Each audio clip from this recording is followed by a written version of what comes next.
नमस्कार, आप देख रहे हैं न्यूज राहत के। जब चंद्रशेखर आजाद ने सावरकर को हरामखोर कहा, क्या हुआ?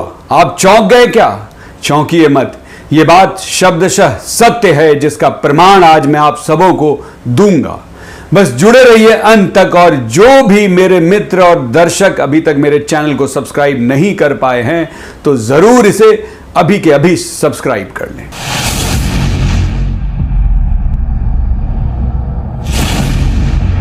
चलिए आज बात करते हैं सावरकर की। कोई स्वघोषित वीर की आप उपाधि लेकर अपने नाम के आगे वीर लिखने लगे। बात उन दिनों की है जब भगत सिंह और अन्य साथियों की गिरफ्तारी के बाद पार्टी की स्थिति बहुत कमजोर हो गई थी। दल के पास पैसे का भी संकट था और किसी भी आंदोलन को चलाने के लिए सबसे पहले पैसे की सबसे ज्यादा आवश्यकता होती है, और यह तो स्वतंत्रता संग्राम था। ऐसे में चंद्रशेखर आजाद ने आर्थिक मदद की आशा से अपने क्रांतिकारी साथी यशपाल को सावरकर के पास पूना भेजा।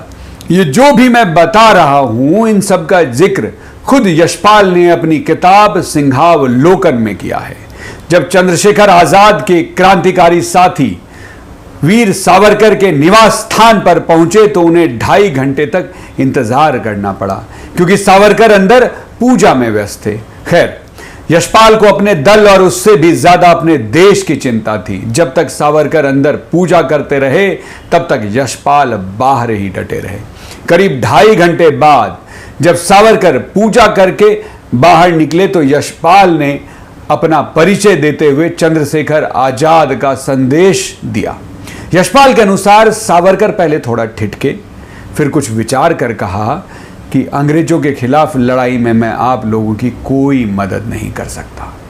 मैं आपको याद दिला दूं कि हमने अपने पिछले ही वीडियो में बता दिया था कि किस तरह से वो अंग्रेजों को वादा करके जेल से बाहर निकले थे कि वो अब आज़ादी की कोई भी लड़ाई में न शामिल होंगे और न ही उसका समर्थन करेंगे। खैर, हम वापस आते हैं अपने टॉपिक पर। यशपाल ने अपना परिचय देते हुए चंद्रशेखर आजाद का संदेश दिया। जब यशपाल ने आजाद का संदेश सावरकर को दिया तो अंग्रेजों के खिलाफ लड़ाई में मदद चाहिए, तो सावरकर पहले तो थोड़ा ठिठके, फिर कुछ विचार कर कहा कि अंग्रेजों के खिलाफ लड़ाई में मैं आप लोगों की कोई मदद नहीं कर सकता। हाँ, अगर तुम लोग मोहम्मद अली जिन्ना को मार देने का वादा करो तो हम तुम लोगों के लिए एक के बजाय 3 विदेशी रिवॉल्वर हम दे सकते हैं। मतलब आप जरा सोचिए कि सावरकर के लिए देश की लड़ाई से ज्यादा इन्हें व्यक्तिगत लड़ाई की पड़ी थी। ये अंग्रेजों के साथ खड़े हो सकते हैं, लेकिन अपने ही लोगों के साथ खड़े नहीं हो सकते। उस वक्त भी इनके लिए देश से ऊपर धर्म था, और आज भी इनके अनुयायियों के लिए भी वही है। जब सावरकर ने आजाद के दूत यशपाल को 2 टूक शब्दों में मदद के लिए मना कर दिया और मदद के बदले ऐसी शर्त रख दी कि मोहम्मद अली जिन्ना की हत्या करो, फिर मैं मदद करूंगा, तो यशपाल वहां से उल्टे पांव लौटकर सारा वृतांत चंद्रशेखर आजाद को सुनाया। उसी वक्त पंडित जी ने गाली देते हुए कहा कि हम क्रांतिकारी हैं और इस हराम खोर ने हमें किराए का हत्यारा समझ रखा है। बस फिर क्या, उसी वक्त से इनके रास्ते अलग हो गए। दरअसल सावरकर इस घटना से संबंधित का उल्लेख भगत सिंह के क्रांतिकारी साथी और प्रसिद्ध उपन्यासकार यशपाल ने भी अपनी पुस्तक आत्मकथा सिंहावलोकन में किया है, और यह पुस्तक सन 1952 में प्रकाशित हुई थी। यशपाल ऐसे क्रांतिकारी थे जो कई आंदोलनों को अपने साहित्य के माध्यम से लोगों तक पहुंचाया।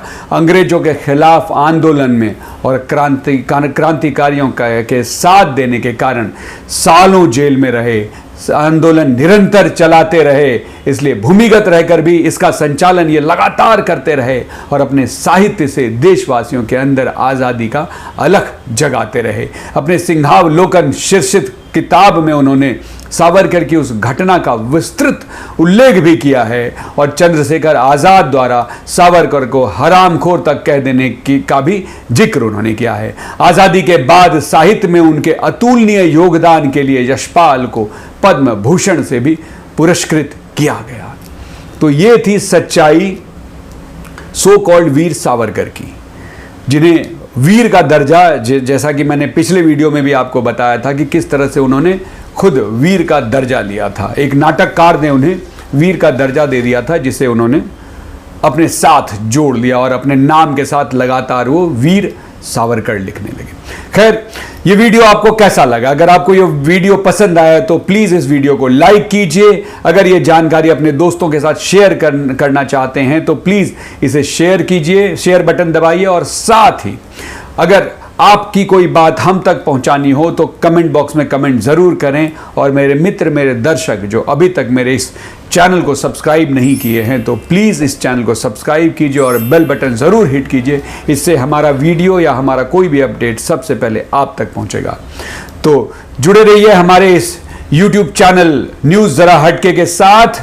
मिलते हैं अगले वीडियो में, तब तक के लिए आज्ञा दीजिए। नमस्कार।